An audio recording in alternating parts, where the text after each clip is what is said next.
And we are live. Once again, I'd love to welcome Anna to the session this morning. Anna, it's so lovely to have you here and have our meaningful conversations with you once a fortnight, once every 2 weeks, as some people call it. I know in America they don't know what a fortnight is. And so, Anna, welcome. How are you today? It's lovely to see you. Thank you, Karen. It's lovely to see you every 2 weeks to have this conversation. And like I said, you look lovely every time we see each other. It's like you're always looking perfect or something. And you, Anna, you do too. You look beautiful. Thank you. Thank you. So today, Anna, our topic is happiness. How to achieve happiness in your life. So it's an interesting topic, isn't it? It's very interesting because before we jump onto this conversation, I will have to check with myself, do I have what? Do I have happiness in my life to really talk about it, And what's the answer?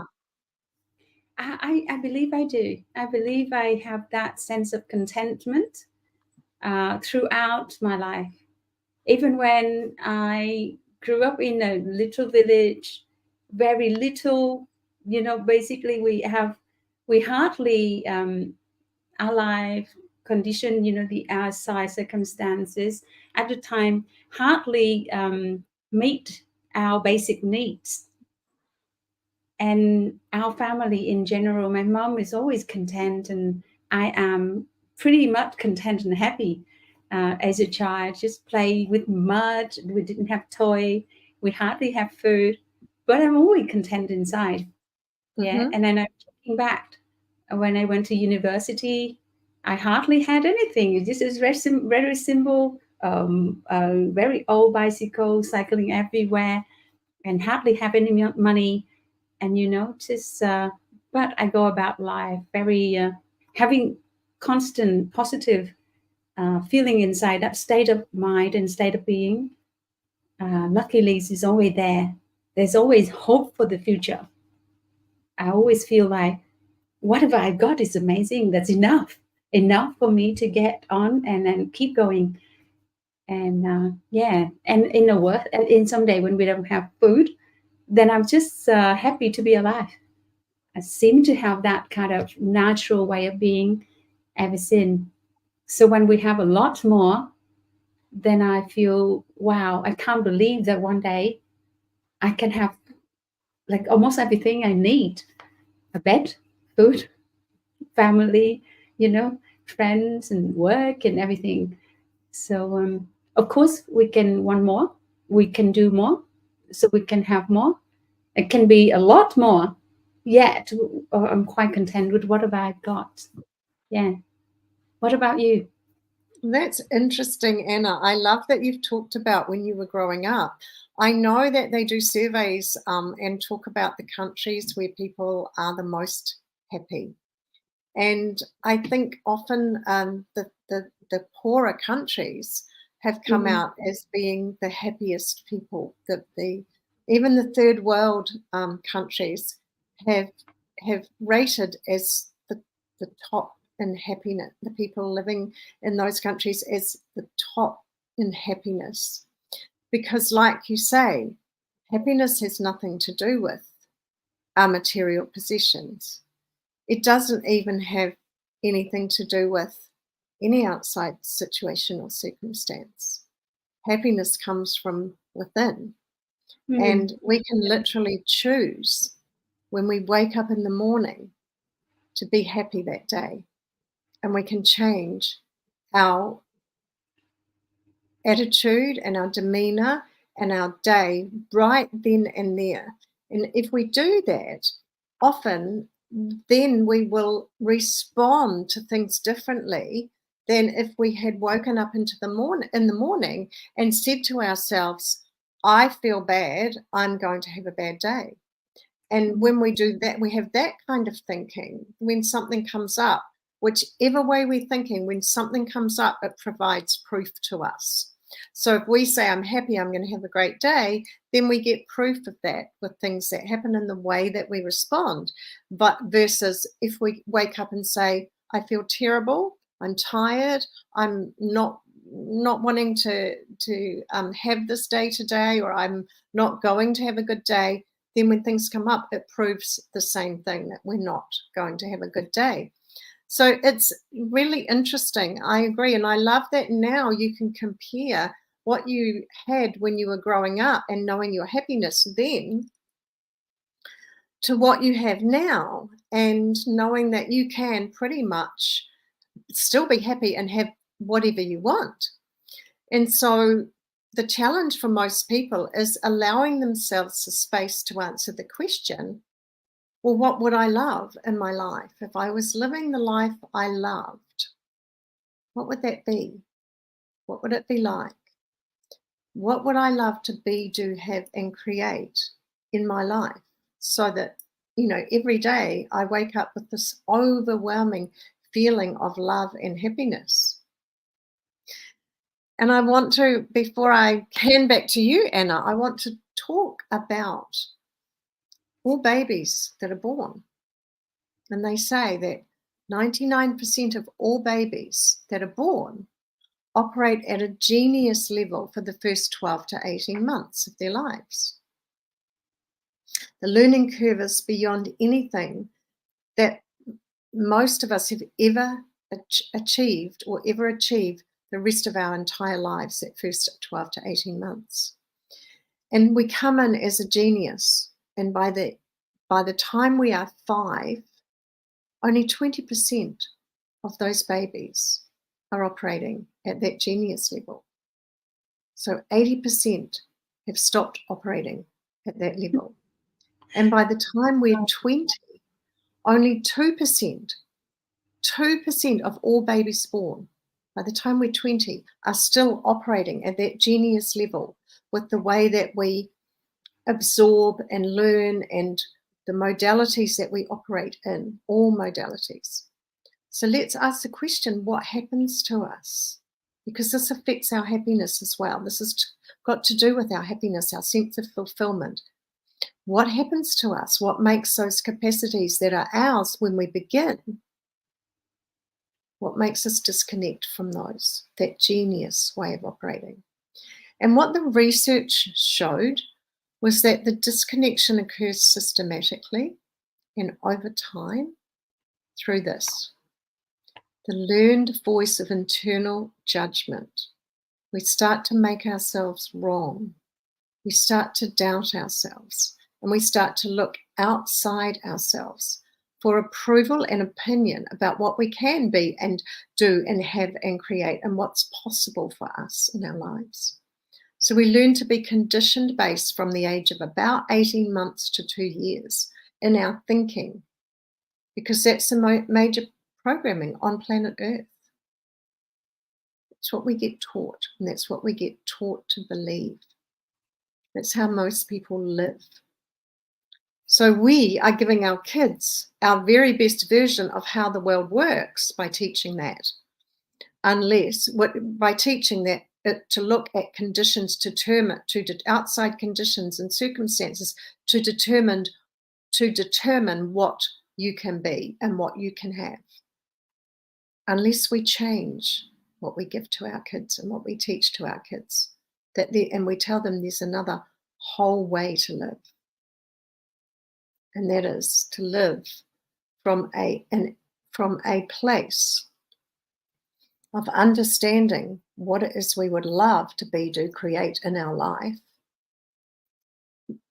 Do that in the land of possibility and ideas with our imagination that we used to use when we were very young, and then focus on that.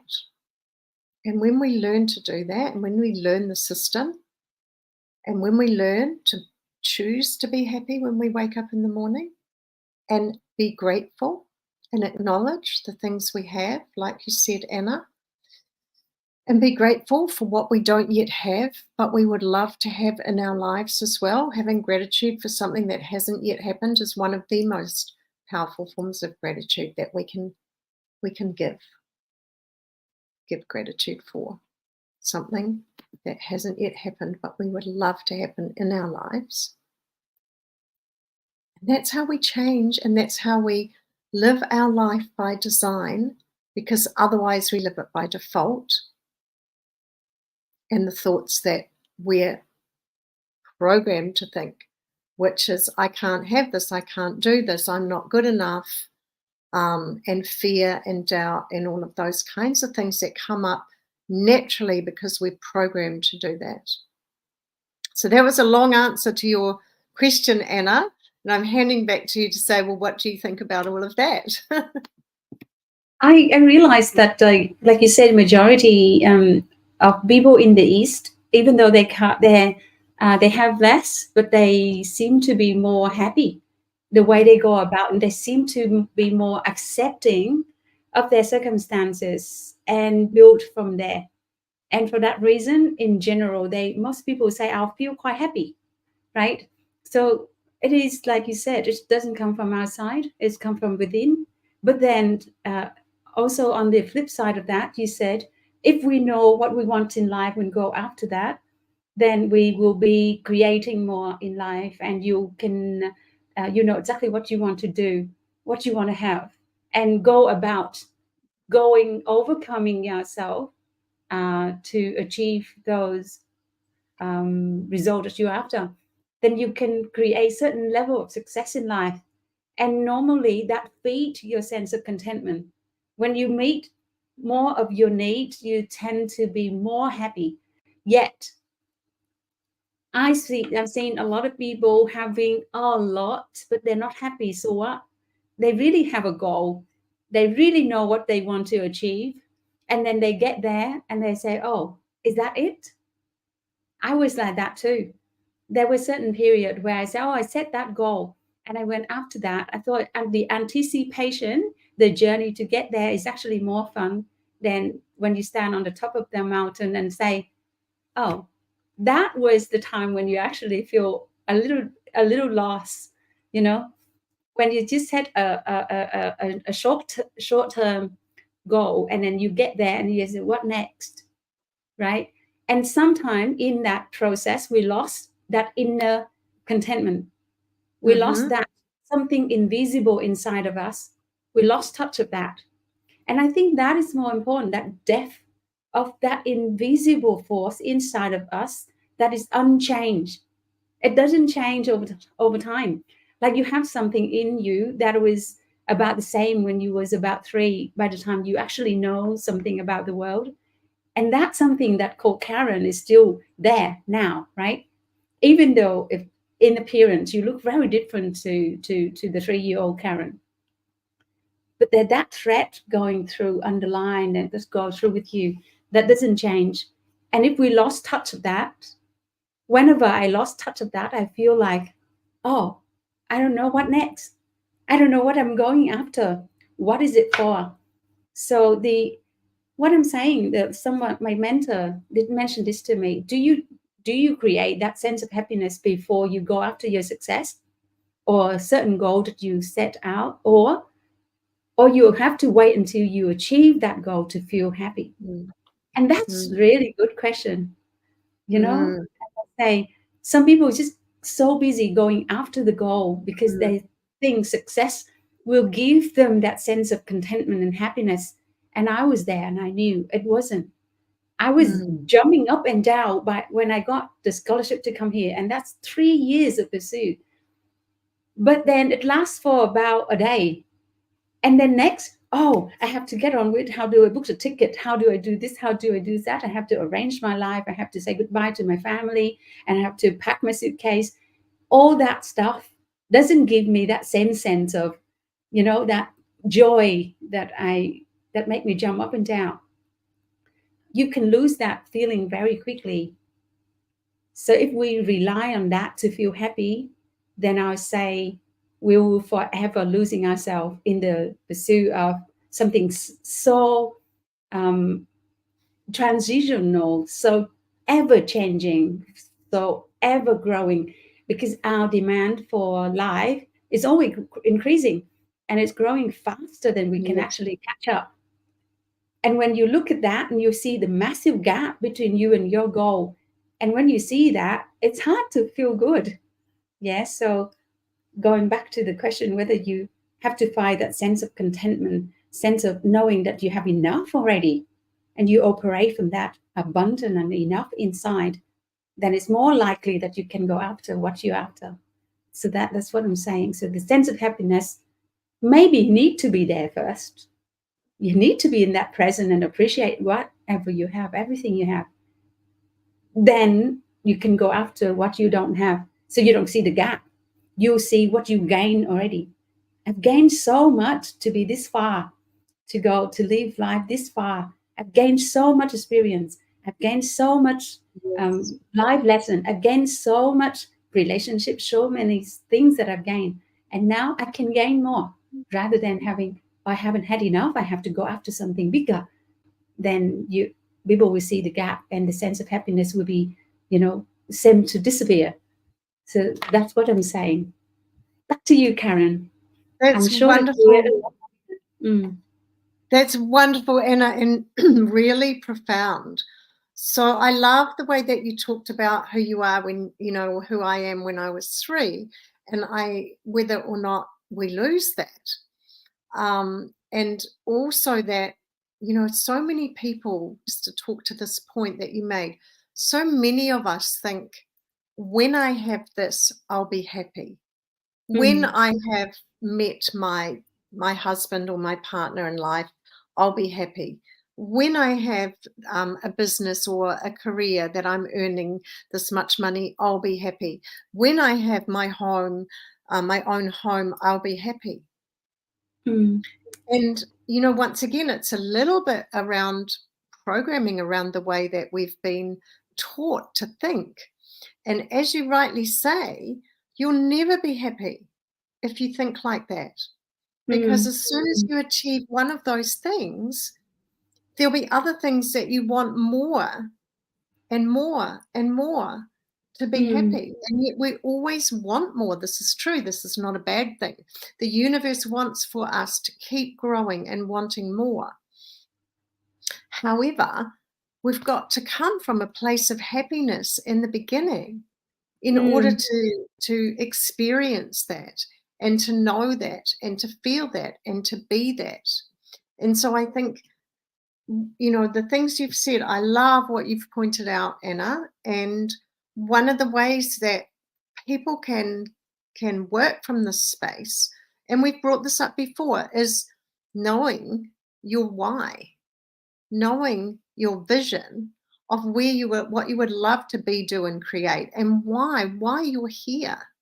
What are you here to do? What's your job? Because when you know what that is, which is a deep, meaningful purpose, not why do you go to work every day or why do you work in that job? It's much bigger than that.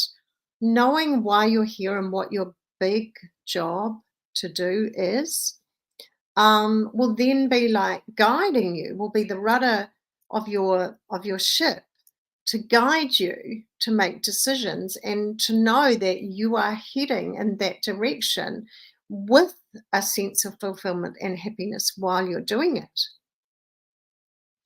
And one of the quotes by my master coach and mentor, Mary Morrissey, is you can't get to your dream, you must come from it. Because when you're living your dream, what you believe is you're living your dream life, you are happy, okay? mm, You are experiencing a sense of happiness and fulfillment and waking up every morning with that feeling, I love my life.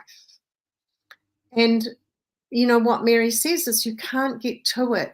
It's not about heading for that goal or those goals. It's about living from that place, as you say, living with that happiness.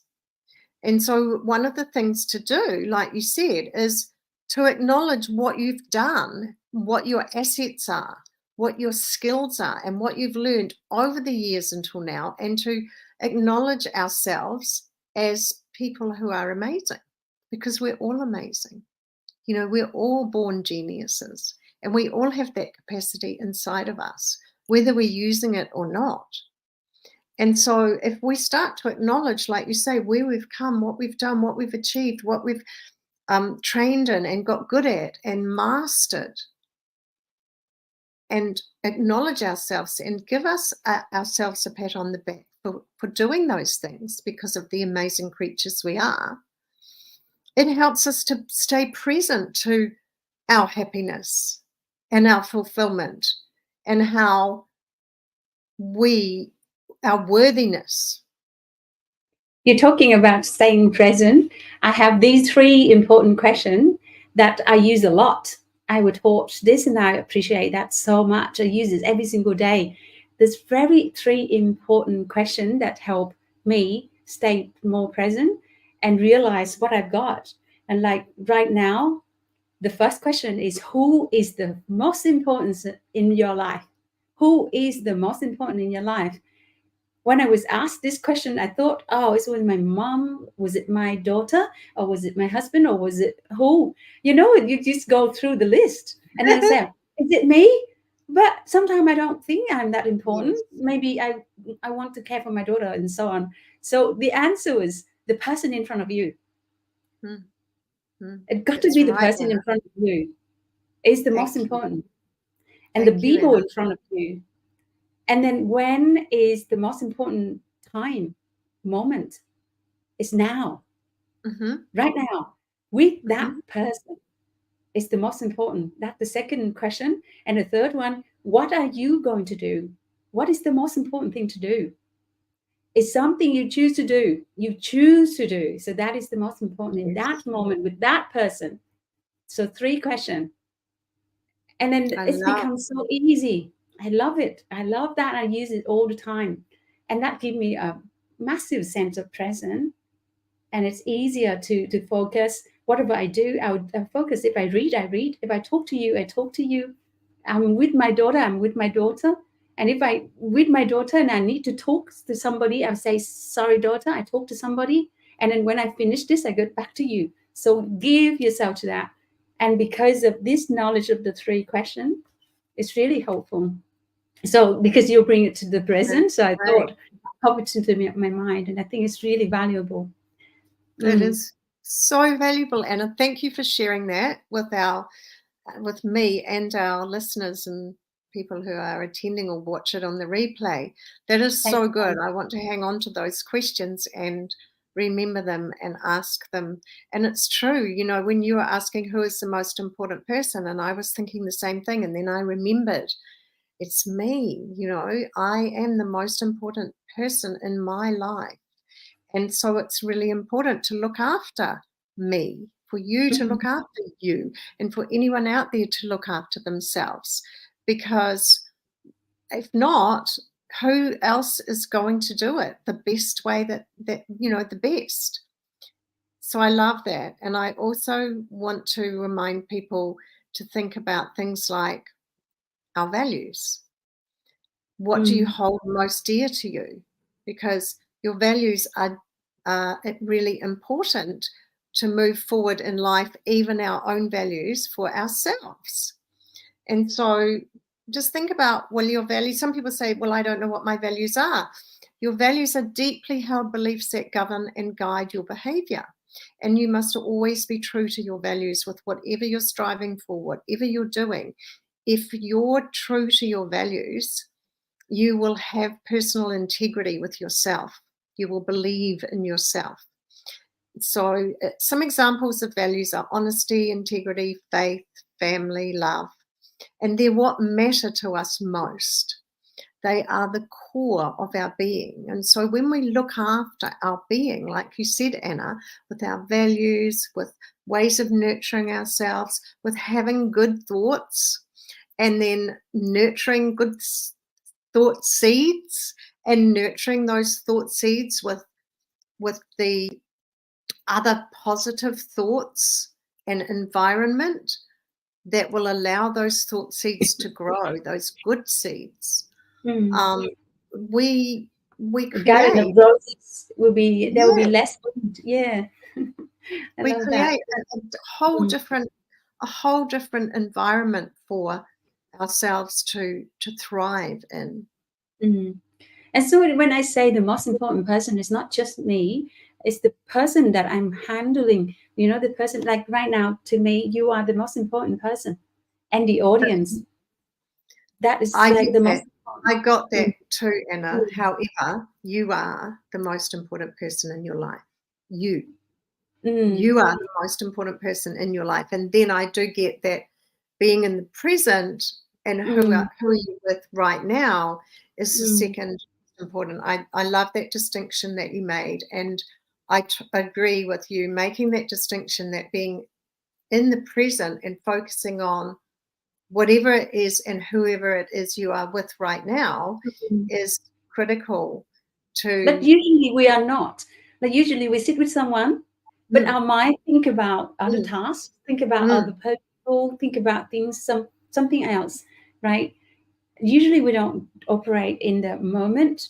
I'm mm. with you, listening to you and pouring myself into you. And I find that when we pour our focus on other people, it's easier to feel happy. Yes. It is not Yes. about me anymore. Like if I can't turn up on this live, if I think about me, I'll be nervous. I'll be thinking, oh, what do people think about me? What would I say? What would they think? Or what, they'll judge me or so on and so forth. But if I pour that into you and pour it into whoever listen to this and feel so grateful that I have the opportunity to share and to be with everybody, to add value to other people, I shift that focus out from the thought of I want to give, I want to give my best to other people. And then I don't feel that nervousness anymore. I don't worry so much about what other people think about me anymore. And then I can gain that something, I don't know, it just shift and I don't feel that nervousness is just gone. It's just gone just like that. And yeah, that's something else that I noticed happening in me in the early days. I felt so much about what other people think about me, what other people judge me, so on. The focus was so much about that image of who I am. But now the focus is about the person in front of me. How can I serve? How can I help? What can I do right now? Is it a smile? Is it a sentence? Is it listening? Is it, what can I give? And then it's so much easier. Mm. Thank Yeah, you, that's Karen. lovely. That is beautiful, Anna. I really love what you're saying and 100% agree with you. So it's time for us to wind up. Before we do, I just want to talk to the topic of your passion, uncovering your passion, because all of these things help our happiness. Mm-hmm. Knowing your values, knowing your passion, knowing your vision, knowing your why. So, just to talk to the word passion. Passion is the internal fire that raises our vibration. So when we're feeling passionate about something and grateful, and it's part of where we know we're going, then we're operating at a lovely vibration. And Mm-hmm. so think about what excites and energizes you. What brings you joy? Passion gives us that internal fire to succeed, and it acts as a motivating force that fuels our action. And without action, nothing happens. So action is the grounding energy that allows us to move forward in our lives. So some examples of passion are I'm passionate about helping others find their purpose and passion and learn about dream building, learn about creating a vision to design the life they love. That's what I'm passionate about. What are you passionate about, Anna? We have that in common. I'm passionate about helping people define their goals in life. And when I'm saying goals, it's not just a milestone. I'm talking about a life achievement. And I find that most of us are after, good health, good inner peace, great relationship with self, with the family members, with friends in college and the wider world, and everyone want that confidence to be ourselves, to express ourselves, to be the best version of ourselves. So I'm passionate about that, about helping people set their goal and then give them a way to achieve that as well. And when I'm talking about that life achievement, I'm after like boom, boom, like, and there's no ceiling to it. I don't like to put the ceiling to anybody dream, and my own dream, it got to be all the way to the ultimate freedom. So yeah, I'm so passionate about that freedom. And once you taste it, you just Yeah. want more. Thank you. I can see you are, Anna, because your eyes have lit up and your face is lit up. And, you know, that's what passion is. It lights us up and it guides us. So what a wonderful discussion we've had today. I'm going to wind up now because we've done our 30 minutes, 20 to 30 minutes we aim to do each time. So thank you so much again, Anna. It's been my honor and privilege to talk with you about happiness today. And we've decided on our next topic. We will promote it shortly, and you'll know what we're going to talk about next time. So if you're watching this as a replay, lovely to have you here. Anna, how can people find you if they want to talk more with you about your helping people live the life they love and reach their goals and have happiness? On LinkedIn, I got my profile and details, and that they can connect through, hit the link Calendly, and if they can book for 15 minutes introductory conversation, and I would love to chat with people through that. Otherwise, they can find me on Facebook as well. Yeah. So. All right. Beautiful. Beautiful. So reach out to either of us on LinkedIn. We're both there with our names. So love to talk to any of you. Talk again soon in 2 weeks. Look forward to our next session, Anna, with you. Thank you so much. See you. Have a happy day. Happy day, Karen and everybody. Yes.